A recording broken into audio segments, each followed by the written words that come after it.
The theme that this season has had recently of showing Marco as the one who's grown to be more irresponsible and Star being more responsible than he is now continues in this episode, in which we learn that Star, while traveling around sleep portaling at night, hasn't been closing all of her portals behind her. This has been causing chaos throughout the dimensions, leading to Hecapoo having to travel around and close the portals in Star's place. She doesn't yet know what's causing the portals, but she has enlisted the help of Marco to travel around with her and help her deal with whatever chaos has resulted of the portals being open so that she can close them more easily. This means that Marco has been sneaking out every night to journey around with Hecapoo. They even have something of routine. They go out, close some portals, and then hang out at a tavern until it's time for Marco to return home and pretend like he's been there the entire time. It's really interesting. We were kind of thrown into this scenario just like we were kind of thrown into the scenario that Lava Lake Beach presented to us. But here, it just flows so much better and I think works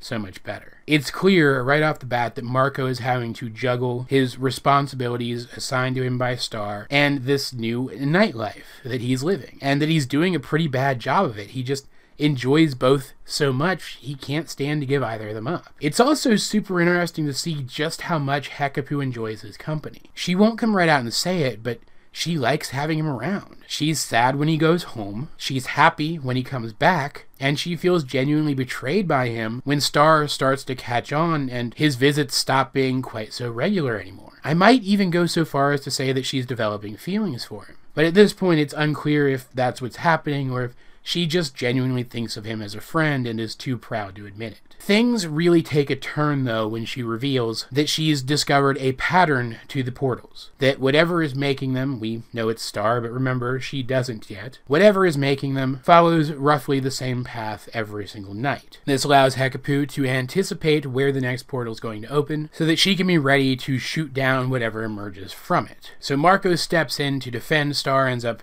fighting another mercenary that Hecapoo hired to help with this job. Does a very good job of it too, considering that he's doing so in his scrawny young Marco form, and the mercenary is kind of a big beefy badass. He holds them off long enough for Hecapoo to realize who it is. Marco explains everything to her, and she's pissed, rightfully so. Marco betrayed her trust. And while she does care enough about him and trust him enough still not to report Star's actions to the High Commission, she does break ties with Marco, at least for the time being. And because of all this, Marco seems to learn his lesson. He tells Star what's been happening. He admits that he's been letting her leave these portals open, a genuinely reckless action so that he can go hang out with Hecapoo. He shows Star the map that Hecapoo made of her journeys, and this seems to spark something in Star. She seems to come to some sort of realization because of this. Like, she doesn't say anything, but the way they animate her reaction, it looks like that's what happened. And now both of them are left taking this situation much more seriously than they had been. Considering that they weren't dumb enough to rehash the whole Star has feelings for Marco plot with Marco for more than a single episode, I'm hoping that Marco really has learned his lesson here and he stops being so irresponsible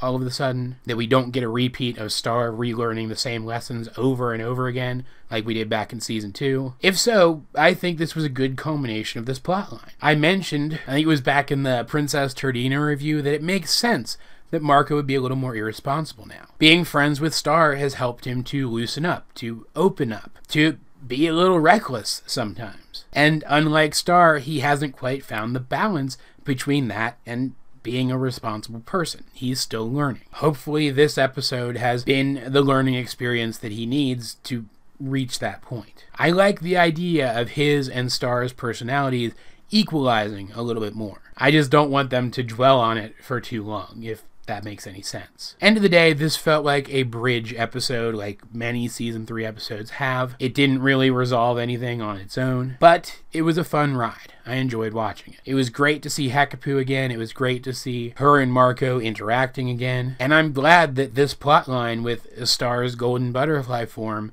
is advancing already, that it's not dragging its feet. As per usual though, guys, I'd like to know, what do you think of this episode if you have seen it?